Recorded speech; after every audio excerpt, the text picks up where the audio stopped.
we're back here.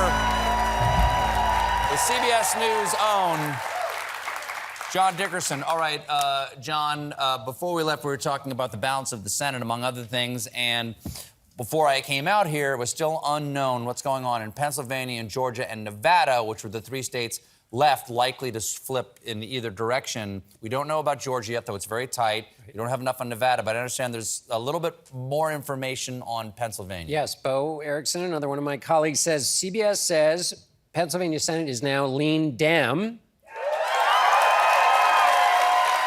And okay, so why can they make that suggestion, shall we say? Because our elections director, Anthony Salvato, just said that Fetterman is looking good because the outstanding vote is basically in Philly and Pittsburgh. And if you think of Pennsylvania... And Pittsburgh is... Right. Democratic votes are on the Philly and Pittsburgh, depending on where you're sitting, and the middle is where the Republican gets their votes. So the outstanding vote would is Fetterman's, and basically Oz would have to win 52% of what's left. And given the way this race is, that's a harder hill for him to climb. So that's why they're saying it's leaning down. Okay. Not totally there, but...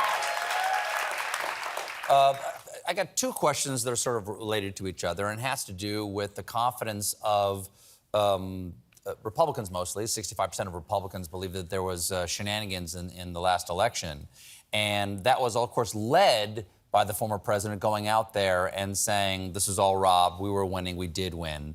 And at the time, back in 2020, you said, I put it very well. You said, by doing this and by Republicans not standing up to that accusation, that they are burning the Democratic furniture and that there will be a price to pay. Are we seeing any of that price reflected in this year's campaign and in any of these results so far?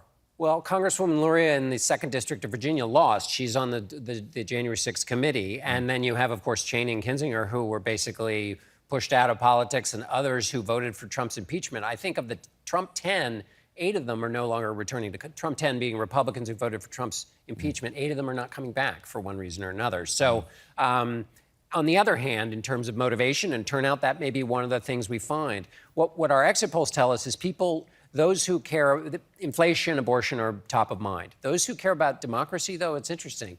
Half of them are Democrats saying we're really worried about Republican election deniers. The other half are Republican election deniers saying voter fraud and a variety of other things. So when you hear people say democracy's on the ballot, for a lot of Republican voters, that means something very different. It's not just a message to Democrats, and that's something that's been interesting in this election. The top so far, last time in 2020, it was Chris Krebs, who was really sort of Horatio at the bridge, saying to the administration, no, there actually wasn't outside interference with this election. You really did lose. It was a very secure election. This time around, you have other top election security experts saying we haven't actually seen any either foreign or domestic shenanigans with our elections. Yet, 65% of Republicans, as I said, believe that there were some didn't believe in the results. How do you, as you report these results, A, do you keep that stat in mind as you talk about it? And what do you do to try to, I don't know, elicit some trust in the information that you're getting and transmitting? Well, before I get to that, I do want to just step back for a second. That's the extraordinary thing about this election. So for the last 40 years, whenever a president's party has controlled both the House and the Senate, and they've gone into the midterms, they've lost one of those two. The Senate's flipped control 7 times, the House 4 times. That's okay. Good partisanship may bring out the best ideas, and we could use some good ideas, but we don't have good partisanship. And what we have is people who are going to win tonight. 150 have already won, who are lying about the last election. And that is poison that you're pouring into the American system, because we give people power because we have faith in the elections. So elections can refresh democracy, but you can't refresh democracy if you've been pouring poison into it. And that's what's happening in this election, regardless of who takes control. How do we deal with this? What we try to do is be super transparent about, and we also have something called a democracy desk.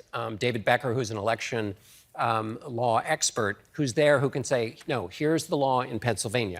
Here's what curing a ballot means when you hear this word. Here's the terminology. Don't be confused by it. There's a long tradition of election law and procedure, which actually worked quite well in 2020.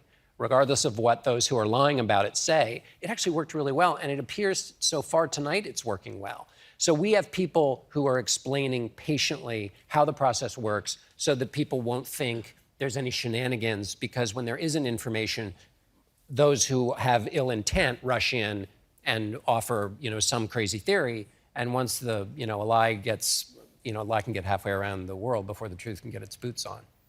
Well, John, thank you for coming over here and giving us your information. Good luck getting back there.